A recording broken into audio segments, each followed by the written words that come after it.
Hello' friends, মই আৰু মোৰ লগৰজন এয়া মৰিয়নিৰ পৰা যাত্ৰা আৰম্ভ কৰিছোঁ তিনিচুকীয়ালৈ বুলি। আৰু এয়া ভাবিলোঁ চেলেংহাটত ৰ'লোঁ কিছু সময় প্ৰাকৃতিক সৌন্দৰ্যৰ মাজত। এতিয়া দেখিছেনে বাগানৰ কিমান ধুনীয়া সুন্দৰ এটা পৰিৱেশ। আমি ৰাতিপুৱাই আহিছোঁ এনেকৈ এটা সুন্দৰ পৰিৱেশৰ মাজত ৰৈ ভাবিলোঁ আপোনালোকৰ এটা ব্লগ আগবঢ়াওঁ। গতিকে চাই থাকক আপোনালোকে আৰু আমাৰ লগতে যাত্ৰাৰ সহভাগী হওক। আপোনালোকৰ বাৰু এনেকুৱা প্ৰাকৃতিক পৰিৱেশ ভাল লাগেনে বাৰু জনাবচোন।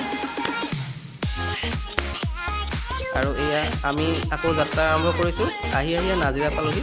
নাজিৰাত পাই আমি বাইকৰ চেইনডাল চেক কৰাই ল'লোঁ আৰু হাৱাও চেক কৰাই ল'লোঁ, কাৰণ আমি বহুত দূৰ বাট যাবলৈ আছে ইতিমধ্যে। এয়া দাদাজনে চেইন টাইট কৰি আছে।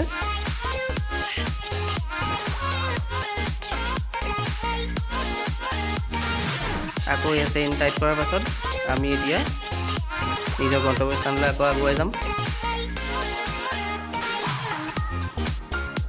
এয়া পুনৰ যাত্ৰা আৰম্ভ কৰিছোঁ।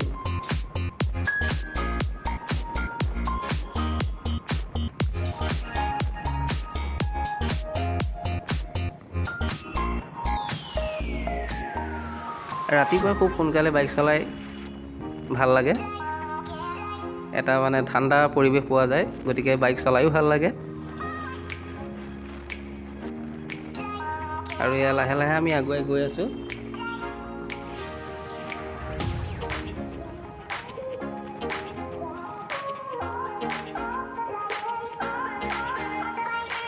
আমি বৰ্তমান এয়া আহি চেপনৰ ফালৰে আগবাঢ়ি আছোঁ। চেপনৰ ফালেদি এতিয়া বৰ্তমান আগবাঢ়ি এয়া ডিব্ৰুগড় দেখিছে। ডিব্ৰুগড় আমি এতিয়া এই ৰেলৱে অভাৰব্ৰিজৰ তলেৰে পাৰ হৈ গৈছোঁ। আপোনালোকে বাৰু ৰাস্তাটো বাৰু কোনে কোনে চিনি পাইছে জনাবচোন।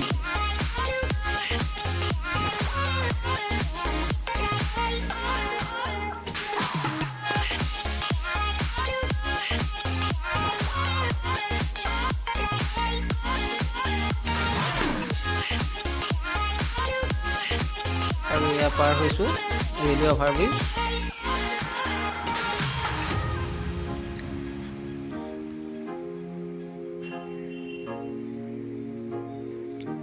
বহু দূৰ যাত্ৰাৰ পাছত আমি এতিয়া গৈ পাম এতিয়া চুকাফা। আৰু এই চুকাফা তিনিআলিতে ৰৈ খন্তেক সময় একাপ চাহৰ জুতি ল'লোঁ, কাৰণ বহুত দূৰ ইতিমধ্যে বাইক চলাই অহা হৈছে, গতিকে একাপ চাহ খাই লওঁ বুলি ল'লোঁ। আৰু এয়া চাহ খাই দৃশ্যটো দেখাইছোঁ।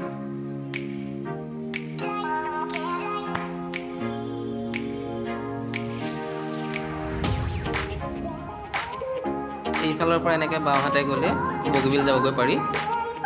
আৰু এতিয়া আমি বৰ্তমান যাম চিধা। আৰু ইয়াত গৈ আমি এতিয়া ডিব্ৰুগড় বাইপাছেৰে যাত্ৰা আৰম্ভ কৰিলোঁ। এয়া দেখিছে আপোনালোকে জগন্নাথ মন্দিৰ। এই জগন্নাথ মন্দিৰতে খন্তেক সময় ৰৈ আমি এভাগী সেৱা আগবঢ়ালোঁ।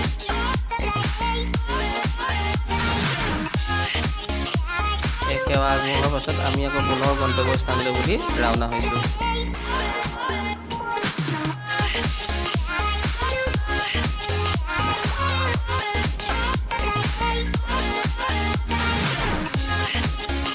এয়া বৰ্তমান আমি এয়া আগুৱাই গৈ আছোঁ।